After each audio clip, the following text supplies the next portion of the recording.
What's up, everybody? Welcome back to your favorite New York Jets subscription podcast, Badlands. I'm your host, Joe Caporoso, AM Coffee. Gonna talk about people we don't talk about enough. We do a lot of podcasts on this feed, and I was thinking, who are a handful of players that we should be discussing more? And that's what I'm gonna do for about 15 minutes or so today. Now, before I dive into it, you guys know we do a gazillion podcasts. We just launched our live show, which is upcoming August 23rd, Stout Grand Central, badlandstoj.com if you want to get tickets. It's a lot. It's a lot of activity. And every day I need a little boost of energy. So what I have with my coffee every morning is Magic Mind. And what we have for our listeners and link below is a code that I recommend you guys use, Jets40, for 40% off your subscription. I like Magic Mind. Small little mental energy shot. Tastes great. Put it in the fridge. You have it chilled. Has great natural ingredients that make you feel good in the morning and get a boost of energy. You got your lion's mane in there. You got your turmeric in there. I say it a bit weird with my New Jersey accent, but it still tastes good, still makes you feel good. It's natural ingredients. You can work through a subscription if you want to get it delivered to you in an easier process. Every time I have this, I feel better, and it provides a nice boost of energy for me throughout my day. So make sure you check out Magic Mind and take advantage of our code, Jets40. Go get it today. Now, Jets players we don't talk about enough. I was thinking about this on both sides of the football. The first guy that came to mind for me was John Simpson, who, a couple off seasons ago I think he was like their first quote unquote big signing before the 2024 season. I remember we were all just kind of sitting around waiting for something to happen. And Simpson is the first name that pops through.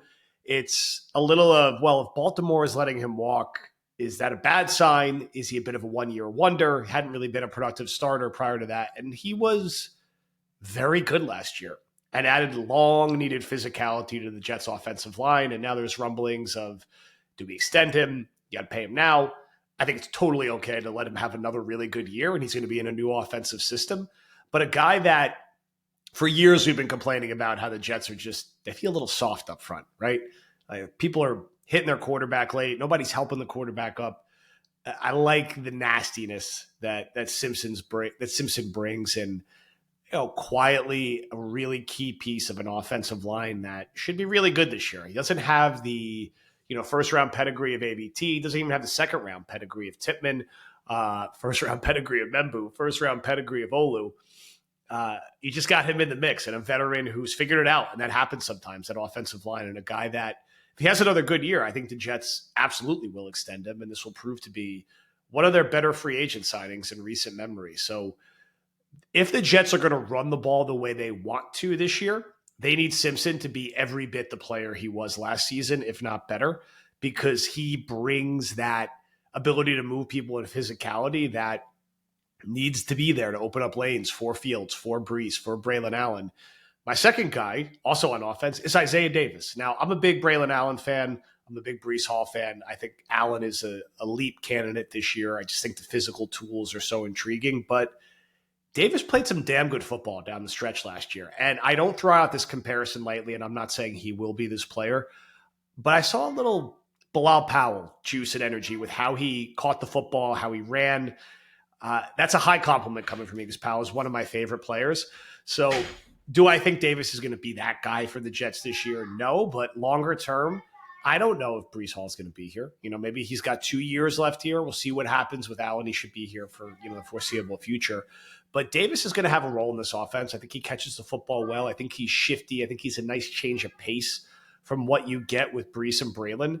So, can he get 5 to 8 touches a week? Can he be a factor as a pass catcher? If Brees or Braylon go down for a bit, could he step in and have 16 touches in a game?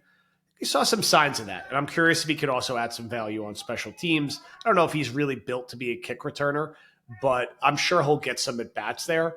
And, looks like the Jets may have found something with him on day 3. So not the flashiest thing talking about technically the third string running back, but I wouldn't just go into this assumption that Donovan Edwards is going to take his job. I think Davis is going to push for, a pretty meaningful role behind Brees Hall. And that's something that we're going to be looking out for this year. So 2 offensive players to start.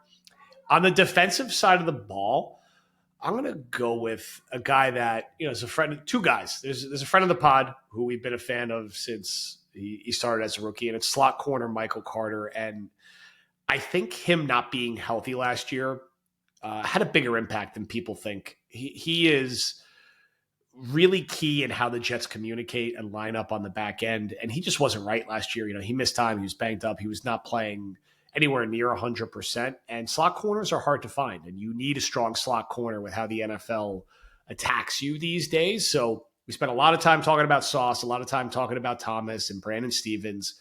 Carter being right and getting everyone set on the back end, I think is going to be immensely critical. And I'm also curious, are Glenn and Wilkes going to heat him up a little more as a blitzer off the edge, as a slot corner? Are they going to move him around a bit? He's a guy, he's got experience at safety at the other level, and it maybe is a little more versatile than he gets credit for. And I think quietly will be a really big part of this defense. I'm glad he got paid last year. It's great to see a day 3 pick sort of develop in that way. And just a guy that's not going to get a ton of talk and a ton of chatter as, a slot corner when you're on a team with Sauce Gardner, but a really critical potential player for them. Last but not least, I'm going to talk about Quincy Williams, who I think is coming to a really interesting part of his career in that, a couple of years ago, he's an all-pro type guy, but he's older, right? He's going to be 30 soon.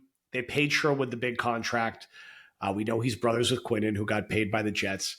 Is Quincy going to go back to being an all-pro player? And if he is, are you going to have the ability to pay 2 linebackers because he's just that good? You can't let him walk. Or is it we're going to squeeze one more really good year from him and then he's going to go his separate ways? We invested in Sherwood and we're not sure he's going to be the same player in his 30s because so much of his game is predicated on side-to-side speed and an ability to attack. I do hope that the Jets have Quincy coming downhill that much more this season. He was such a difference maker when this defense was really good, and I think he struggled to adjust to play without Mosley last year. I think he struggled with the Jets having a really bad defensive line, as many parts of the defense did.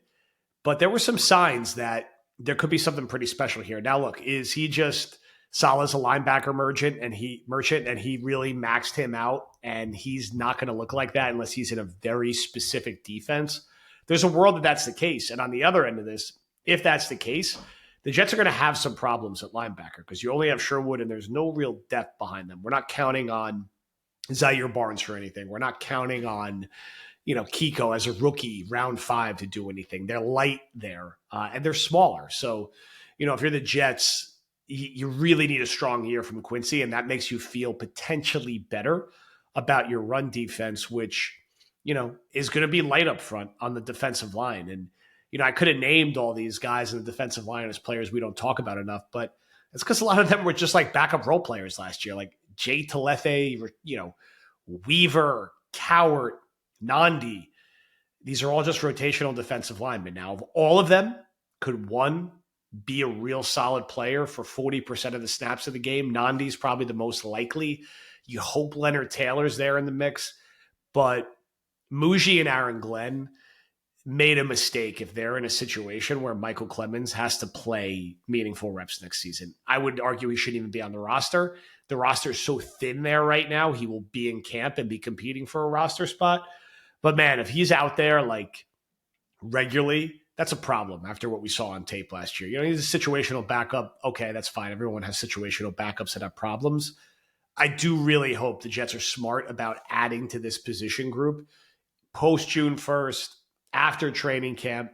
You got to do something to help protect your linebackers and help protect your safeties. I do think, from a run defense perspective, if guys like Cisco and guys like Malachi Moore could tackle better and Quincy and Sherwood could consistently tackle, maybe the run defense isn't quite the unmitigated disaster that it is, but it's going to be key the Jets get a throwback Quincy season if this defense is going to get to where it needs to get to allow them to be competitive. So my 4 guys, John Simpson, the least heralded of the offensive linemen, but maybe sort of like the emotional and physical center of the group. That dude's always looking for a fight. And I think he kept the penalties relatively in check last year, but a key cog if the Jets are going to run the ball the way they want to.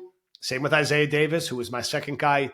You need a well-rounded running back room. The Jets are going to run the ball an ungodly amount.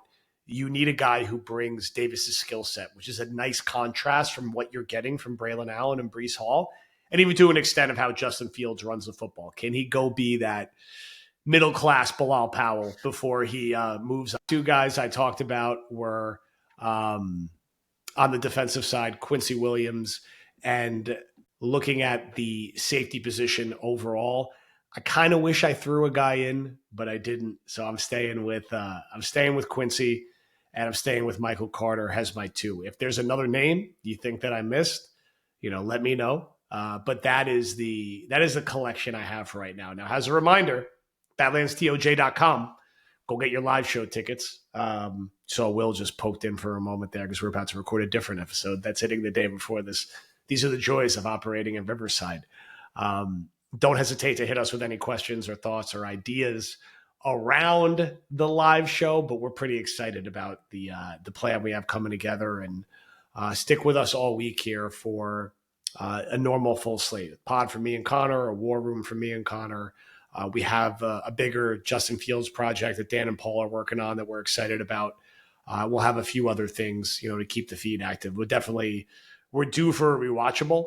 I'm just trying to think what era we go for on the rewatchables. So, stay tuned on that. And thank you everyone for listening. Enjoy the rest of your Sunday, and we will talk to you soon.